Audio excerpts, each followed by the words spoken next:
नमस्कार, BVM news में आपका स्वागत है। मैं हूं ममता बघेल। चलिए बात करेंगे खबरों की। प्रथला से विधायक एवं हरियाणा वेयर हाउस के चेयरमैन नैनपाल रावत ने कहा है कि कांग्रेस ने अपने नुमाइंदों को किसानों के बीच भेजकर इस मामले को राजनीतिक रंग दे रखा है। ये सारा मामला कांग्रेस का षड्यंत्र की देन है। उन्होंने कहा कि जो कृषि कानून है वे किसानों के हित में है।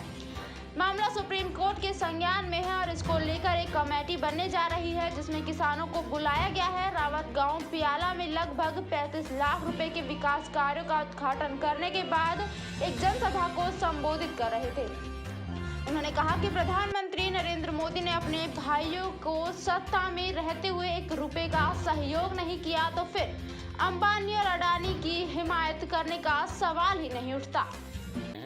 और उनमें एक वाटिका है, एक अपना माता बहनों के लिए जगह है और एक प्याऊ का है। किसानों को भी जागरूक किया है, एक बड़ी जनसभा का आयोजन किया गया है। हाँ, निश्चित तौर पर यहाँ एक बड़ी जनसभा इस बस्ती के द्वारा की गई और सभी किसान भाइयों से जो 3 कानून जो केंद्र सरकार द्वारा लाए गए किसानों के हित में, उनके प्रति बात की गई।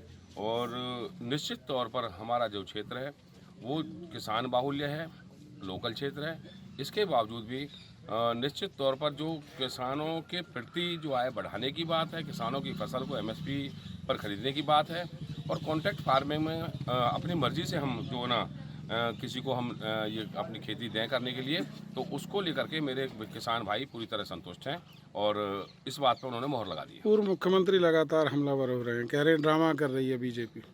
देखिए, इस ड्रामे का इस देश और दुनिया को पूरी तरह पता है कि कांग्रेस किस तरीके से कुछ नुमाइंदों को उसमें भेजकर किसान भाइयों के साथ भेजकर इस मामले को जो राजनीतिक रंग दे रखा है। और निश्चित तौर पर जो ये कानून है वो किसानों के हित में है। चलिए बात करेंगे अगली खबर की। बल्लभगढ़ के सेक्टर 3 स्थित शिवा मेडिकल स्टोर पर स्वास्थ्य विभाग की टीम ने छापा मार मेडिकल स्टोर मालिक को गर्भपात की दवाइयां देते हुए रंगे हाथों पकड़ा। इस बीच कार्यवाही के दौरान स्वास्थ्य विभाग के तमाम अधिकारी मौके पर मौजूद रहे। बल्लभगढ़ के सेक्टर 3 में स्थित शिवा मेडिकल स्टोर पर स्वास्थ्य विभाग की टीम ने छापेमारी कर कार्यवाही की। दरअसल आपको बता दें, स्वास्थ्य विभाग की टीम को काफी लंबे समय से मेडिकल के खिलाफ गर्भपात की दवाइयां देने की शिकायत मिल रही थी। इसी के चलते स्वास्थ्य विभाग की टीम ने पहले टीम का गठन किया और उसके बाद मेडिकल स्टोर के मालिक को रंगे हाथ गर्भपात की दवाइयां देते हुए पकड़ लिया। इस बीच स्वास्थ्य विभाग की टीम ने मेडिकल स्टोर मालिक के खिलाफ स्टिंग ऑपरेशन किया, जिसमें स्वास्थ्य विभाग की टीम ने एक महिला को गर्भपात की दवाइयां लेने के लिए मेडिकल स्टोर पर भेजा। जैसे ही मेडिकल स्टोर मालिक ने महिला को गर्भपात की दवाइयां दी, वैसे ही स्वास्थ्य विभाग की टीम के अधिकारियों ने स्टोर मालिक को रंगे हाथों पकड़ लिया। के साथ ये दिन भर की मेहनत के साथ में इस रेड को सफल किया है और इसमें रंगे हाथों उस बंदे को पकड़ा गया है। एक बंदा यहाँ इस मेडिकल स्टोर पे कार्य कर रहा था, उससे पूछा गया पहले और उसने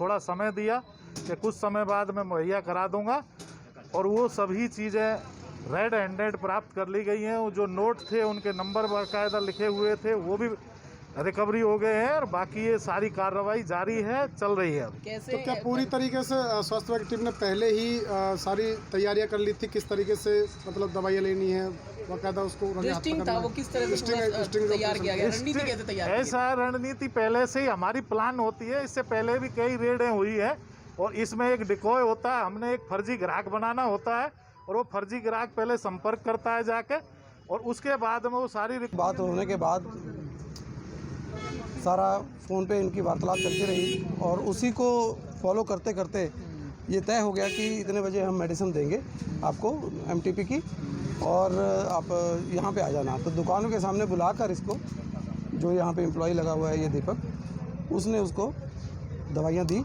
और रंगे हाथ टीम ने उसको पैसे देते और दवाइयाँ देते हुए। इसमें कौन कौन लोग शामिल थे जो टीम आपने गठित की थी और कितने रुपए की जो है दवाइयाँ बेची जा रही थी और कब से?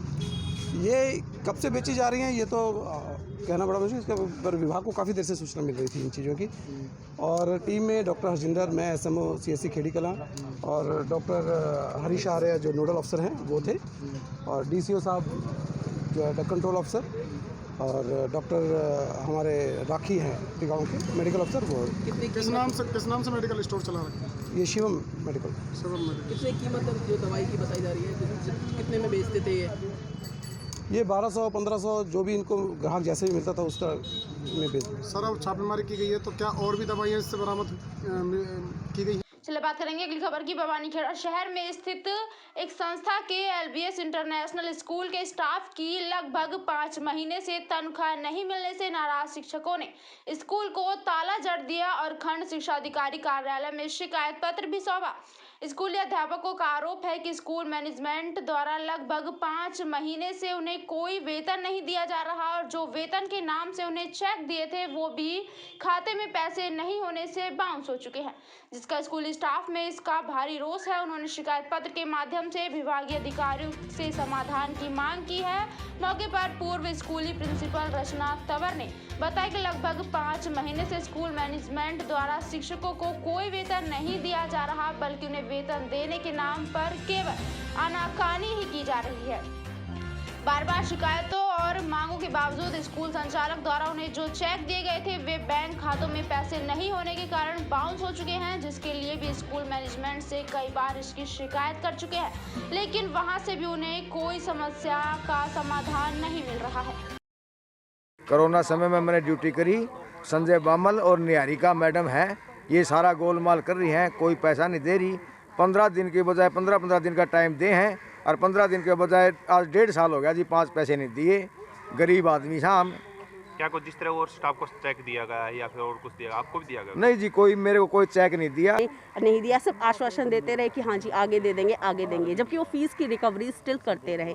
अब भी हमें जो चेक दिए, फिर उन्होंने बहुत ज़्यादा प्रेशर करने के बाद जब उन्होंने हमें चेक दिए तो चेक सारे के सारे, इवन मेरा कम से कम 3 लाख का अमाउंट था, क्योंकि पिछले दिसंबर से लेकर मेरा मई तक का अभी तक क्लियर नहीं हुआ है, और जो उन्होंने चेक दिए वो सारे के सारे चेक हम सबके बाउंस हो चुके हैं। आप स्टिल दिखा सकती हूँ मैं आपको कि मैं प्रिंसिपल के पद पे थी वहाँ पर, और वाइस प्रिंसिपल जो विनोद सोनी थे वो भी हैं यहाँ पर, उनका भी नहीं हुआ। बाकी मेरे कोऑर्डिनेटर और मेरे स्टाफ मेंबर्स सभी का ही नहीं हुआ क्लियर कोई भी चेक। और इवन उन्होंने फ्रॉड चेक भी दे दिए, बांट दिए कि ये हमारे जो अकाउंट्स हैं ऑलरेडी बैंक में क्लोज्ड हो चुके हैं, या कोई भी अदर अकाउंट है उसका भी उन्होंने चेक हैं वो इशू कर दिए, जबकि बैलेंस कुछ भी नहीं, इनसफिशिएंट बैलेंस के कारण वो सारे के सारे चेक्स हैं जो हैं वो बाउंस हो चुके हैं। स्टिल आप देख सकते हैं, मैं आपको दिखा सकती हूँ, मेरे फ़ोन में है ये मेरा।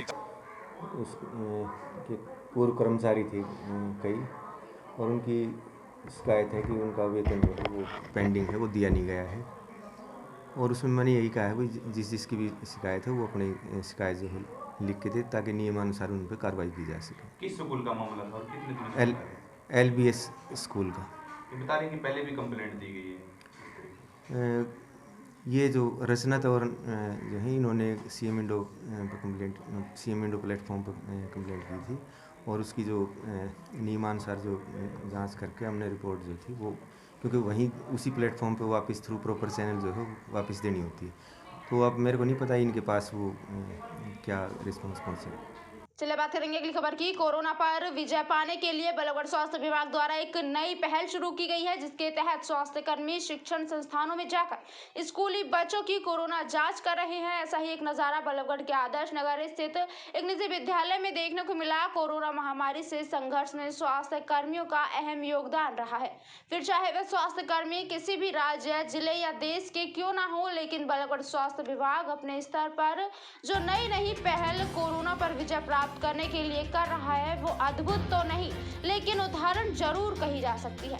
जी हां, बता दें कि ऐसा ही एक ताजा मामला बलौगढ़ के आदर्श नगर स्थित एक निजी स्कूल में देखने को मिला, जहां बलौगढ़ स्वास्थ्य विभाग द्वारा स्कूली बच्चों की कोरोना जांच के लिए कैंप का आयोजन किया गया, जिसकी देखरेख खुद बलौगढ़ SMO डॉक्टर मान सिंह ने की। इस कैंप के बारे में जानकारी देते हुए डॉक्टर मान सिंह ने बताया कि उनका उद्देश्य महज ये है कि स्कूली बच्चों को जल्द से जल्द उनकी कोरोना रिपोर्ट मिल जाए और वे अपनी पढ़ाई पूरी कर सके, जिसके लिए स्वास्थ्य विभाग किसी भी शिक्षण संस्था में अपनी सेवाएं देने के लिए तत्पर है।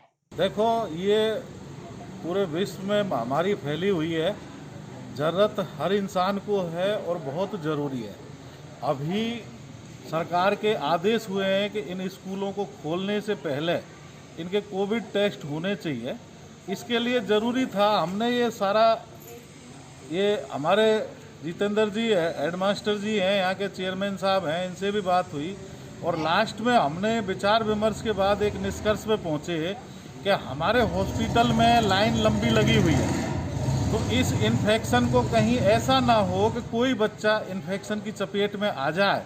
तो इस सब चीज़ों को मद्देनज़र रखते हुए हमने ये लास्ट में डिसीजन लिया कि स्कूलों में ही बच्चों का हम सारे टेस्ट कोविड कराएंगे, जिससे कोई वहाँ से नया बच्चा बीमार होकर नहीं आए। किसी की अगर इम्यूनिटी वीक हुई तो हॉस्पिटल में बहुत ज़्यादा चांसेस होते वो कोविड की गिरफ्त में आ सके। तो इन सब चीज़ों को मद्देनज़र ध्यान में रखते हुए स्वास्थ्य विभाग तो पूरा भरसक प्रयास कर रहा है, इस महामारी से पूरी तरह लड़ाई लड़ रहा है। और हमें अगर घर में भी जाकर टेस्ट करना पड़े, इस महामारी के लिए हम पूरी तरह समर्पित हैं, इस देश के लिए समर्पित हैं। बल्लागुड़ी कौन सी जगह है सर? ये आदर्श नगर का एरिया है और नालंदा बाल सीनियर सेकेंडरी स्कूल के नाम से है। और इन्होंने मेरे से कल संपर्क साधा था और मैंने इनको तुरंत यही डिसीजन लिया कि आपके स्कूल में जो भी इर्द गिर्द और स्कूल पढ़ते हैं, किसी भी बच्चे को हॉस्पिटल में ना जाना पड़े और इन्फेक्शन की कोई चपेट में ना आए। इस चीज़ को मद्देनज़र रखते हुए स्कूल में ही इनकी टेस्टिंग की व्यवस्था कराई गई और पूरी टीम की व्यवस्था कराई गई है। और यहीं पे आके हमारी टीम यहीं पे जांच करेगी और इनके मोबाइल पे ये सारे। बात करेंगे अगली खबर की। दिल्ली से सटे फरीदाबाद में चाइल्ड हेल्पलाइन की टीम और स्टेट क्राइम की टीम ने एक संयुक्त ऑपरेशन चलाते हुए 4 बच्चों को अलग अलग इलाकों से बाल मजदूरी करने से मुक्त कराया है। चाइल्ड हेल्पलाइन की टीम को 1098 पर सूचना मिली थी, जिसके बाद इस कार्यवाही को अंजाम दिया गया। अब बच्चों को बाल मजदूरी से मुक्त कराने के बाद आरोपी मालिकों के खिलाफ जेजे एक्ट के तहत कार्रवाई अमल में लाई जाएगी। फरीदाबाद के थाना मुजेसर इलाके से अलग अलग जगह से रेस्क्यू कर 4 बच्चों को स्टेट क्राइम और चाइल्ड हेल्पलाइन की टीम ने बाल मजदूरी करते हुए मुक्त कराया है। चाइल्ड हेल्पलाइन की टीम के अधिकारी की माने तो उन्हें चाइल्ड हेल्पलाइन के नंबर 1098 पर बच्चों के मुजेसर इलाके में मजदूरी करने की सूचना मिल रही थी। सूचना के बाद उन्होंने स्टेट क्राइम की टीम को और थाना मुजेसर के साथ लेकर इस कार्यवाही को अंजाम दिया।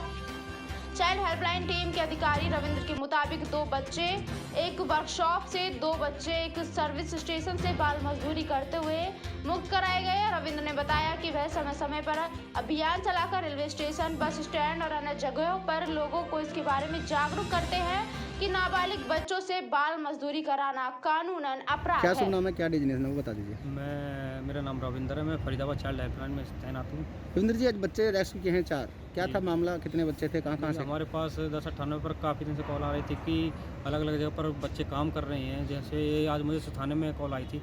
इस कॉल पर हमने 4 बच्चे अलग अलग जगह से काम करते हुए रेस्क्यू किए गए, जिनमें 2 बच्चे वर्कशॉप में कर रहे थे, 2 बच्चे सर्विस सेंटर से रेस्क्यू किए गए हैं। तो किस प्रकार की कार्रवाई अमल में लाई जाएगी? बच्चों को रेस्क्यू करने के बाद बच्चे की काउंसलिंग की जाती है। जिस हिसाब से बच्चा काउंसलिंग में बताता है, बयान देता है, उसी हिसाब से उनके खिलाफ कार्रवाई की जाती है।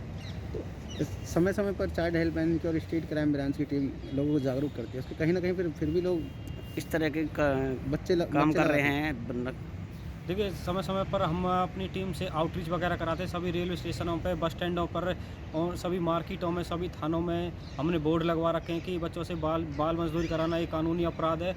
लेकिन फिर भी कुछ ऐसे तत्व हैं जो बाज नहीं आते हैं, फिर भी बच्चों को अपने पास बाल मजदूरी कराते हैं। हम उनके खिलाफ कानूनी कार्रवाई करते हैं। 4 बच्चे रेस्क्यू किए हैं, किस प्रकार की कार्रवाई? चलिए में बात करेंगे भिवानी की। भिवानी में निजी बस चालक व रोडवेज बस चालक के बीच सवारी बैठाने पर मारपीट को लेकर भिवानी में हरियाणा रोडवेज कर्मचारियों द्वारा सामान्य बस अड्डे पर एकत्रित होकर प्रशासन के खिलाफ नारेबाजी की गई। उनका कहना है कि अगर प्रशासन इसकी कोई सुनवाई नहीं करता तो हम रोडवेज का चक्का जाम कर देंगे। बता दें कि मामला शनिवार सुबह करीब 11 बजे का है, जहां महम गेट पर सवारी बैठाने को लेकर रोडवेज बस चालक और परिचालक से निजी बस के परिचालक व उसके साथी भिड़ गए। लेकिन चौक पर जबर रोडवेज बस को रुकवाकर चालक और परिचालक के साथ मारपीट की गई। इस हमले में रोडवेज बस का चालक और परिचालक दोनों को चोटें आई हैं, जिन्हें उपचार के लिए जिला सामान्य अस्पताल में दाखिल कराया है, जो कि अभी उपचाराधीन है। यहाँ से परसों बस लेकर चले थे, लेकिन वहाँ प्राइवेट वालों ने गुंडागर्दी करके और उन्होंने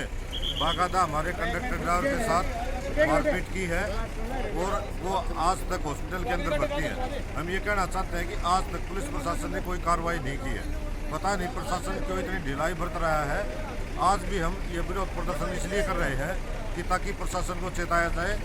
आने वाले समय में यदि प्रशासन ने कोई कार्रवाई नहीं की तो हम आने वाले समय में रोडवेज का बिल्कुल चक्का जाम करेंगे। जिसकी जिम्मेवारी शासन और प्रशासन की होगी।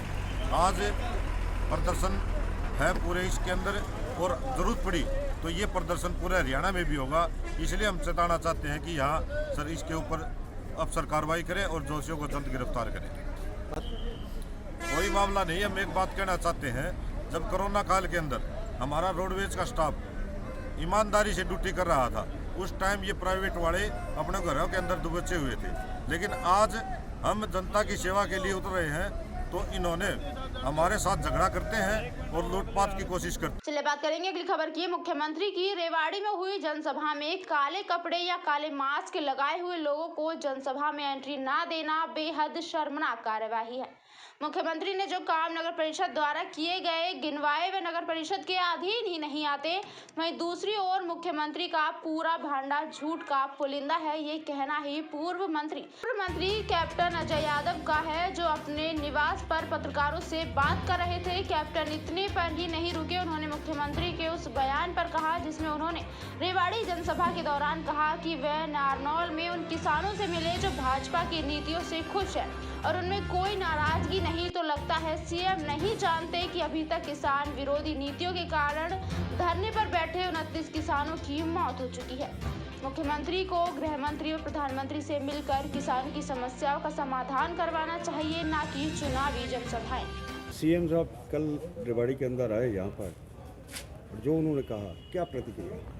देखो जी, एक तो कल जो जिस तरीके से उन्होंने जिन लोगों ने कोई काली बुशर्ट पहन रखी थी या अगर किसी ने रुमाल भी दे रखा था, उनको जो है अंदर घुसने नहीं दिया, ये एक सभ्यता वाली बात नहीं है जो प्रशासन ने कार्य किया। दूसरी बात ये है कि जो उन्होंने अपने संकल्प पत्र में जो उन्होंने घोषणाएं करी हैं, वो ऐसी घोषणाएं जैसे बाईपास है, उसका काम तो हमने पहले ही शुरू करवा दिया था, उस पर आज तक ब्रिज नहीं बन पाए हैं।